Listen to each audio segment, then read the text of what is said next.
지난달 취업자는 1년 전보다 65만 2천 명 늘면서 6년 8개월 만에 가장 큰 증가세를 보였습니다. 1년 전에 고용이 워낙 안 좋았던 데다가 국내 생산과 소비의 확대 등 경기 회복 등이 취업자 증가의 원인으로 꼽힙니다. 이런 가운데 국제 신용평가사 무디스가 한국의 국가 신용 등급과 전망을 기존 수준으로 유지했습니다. 취재기자 연결합니다. 권남기 기자. 네, 경제부입니다. 네, 지난달에 이어서 취업자가 또 늘었습니다. 코로나19 타격이 컸던 숙박업과 음식점업도 증가로 전환했다고요? 네, 그렇습니다. 지난달 취업자 수가 1년 전보다 65만 2천 명 늘었습니다. 지난 2014년 8월 이후 가장 큰 증가폭입니다. 코로나19 사태로 취업자 수는 지난해 3월 이후 올해 2월까지 12개월 연속 감소했습니다. 이후 지난 3월부터 증가로 돌아섰습니다.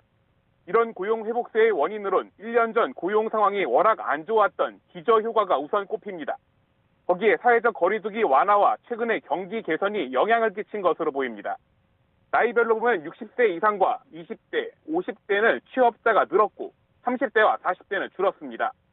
통계청은 제조업과 도소매업에 많이 종사하는 30대가 취업에 여전히 어려움을 겪는 것으로 봤습니다. 직접 들어보시죠. 30대, 40대층에서는 이 고용시장이 아직은 좀 취업 진입 장벽이 아직 좀 어려움이 있어서 그런 영향을 받지 않았나 그런 생각됩니다. 네, 이어서 산업별로 보면 수출이 호조를 보이면서 제조업 취업자가 증가세로 돌아섰습니다. 또 코로나19로 타격이 컸던 숙박업과 음식점업의 취업자 수가 지난해 2월 이후 1년 2개월 만에 처음으로 증가로 전환했습니다.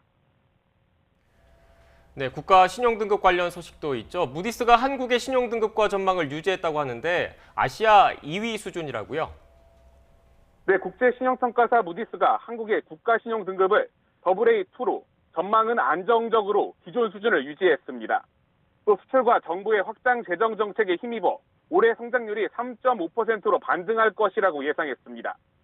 무디스는 다만 국가 채무 증가와 고령화, 대북 위험을 한국의 도전 요인이라고 밝혔습니다. 특히 한국의 국가 채무가 역사적으로 높은 수준에 있다는 점을 지적했습니다. 무디스가 제시한 한국의 국가 신용 등급은 아시아 국가 중 싱가포르에 이어 두 번째로 높은 수준입니다. 지금까지 경제부에서 전해드렸습니다.